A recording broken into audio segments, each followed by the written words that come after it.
இன்றைக்கி ஒரு special lunch தான். இந்த லஞ்சு வந்து எல்லாருக்குமே கண்டிப்பாக பிடிக்கும். ஃபஸ்ட்டு மிக்சியில் அரைமுடி தேங்காய் எடுத்துருக்கிறேன். அதில் ஒரு 4-5 பச்சை மிளகா, கொஞ்சமாக மஞ்சத்தூள், கொஞ்சம் ஜீரகம், 4 அள்ளி பூண்டையும் சேர்த்து இந்த மாதிரி நல்லா குறகுறப்பாக அரைச்சி எடுத்துக்கணும்.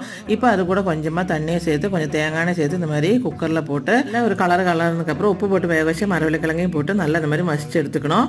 இப்போ லாஸ்ட்டில் தேங்காய் கருவேப்பிலையும் போட்டு இறக்கலாம். இப்போ ஒரு சைடிஷ் ரெடி ஆயிடுச்சு. அடுத்தது இறால் கருவாடை வந்து இந்த மாதிரி நல்லா கழுவி புழிஞ்சு இந்த மாதிரி வரைச்சட்டியில் போட்டு கொஞ்சமாக எண்ணெய் ஊற்றி மஞ்சத்தூள் கொஞ்சமாக உப்பு போட்டிருக்கிறேன். நான் வந்து நல்லா கழுவி எடுத்தனால உப்பெல்லாம் குறைஞ்சிச்சு. இப்போ தேவையான மிளகாத்தூளையும் கொஞ்சம் கருவேப்பிலையும் சேர்த்து இந்த மாதிரி ட்ரை ரோஸ்ட் பண்ணி எடுத்துடணும். இப்போ நம்ம மெயின் ஐட்டமான பழைய சாப்பாடு ஒரு பிளேட்டில் போட்டு கொஞ்சமாக உப்பையும் போட்டு வீட்லேயே ஒரு தயிர் இது அந்த தயிர்லேயும் கொஞ்சம் 2 கண்டு தயிரையும் எடுத்து போட்டு இப்போ வந்து நெல்லிக்காய் ஊறுகாய் வித்து பச்சை மிளகாவோட போட்டுட்டேன். இப்போ மரவள்ளிக்கிழங்கையும் வச்சாச்சு, நம்ம வந்து கருவாடையும் வச்சாச்சு. அவ்வளோதான். இப்போ நல்லா பிசைஞ்சு சாப்பிட வேண்டியதாக கொஞ்சமாக கிழங்கு கருவாடை வச்சு. இந்த ரெசிபி உங்களுக்கு கண்டிப்பாக பிடிச்சிருந்தா மறக்காமல் லைக் பண்ணுங்கள்.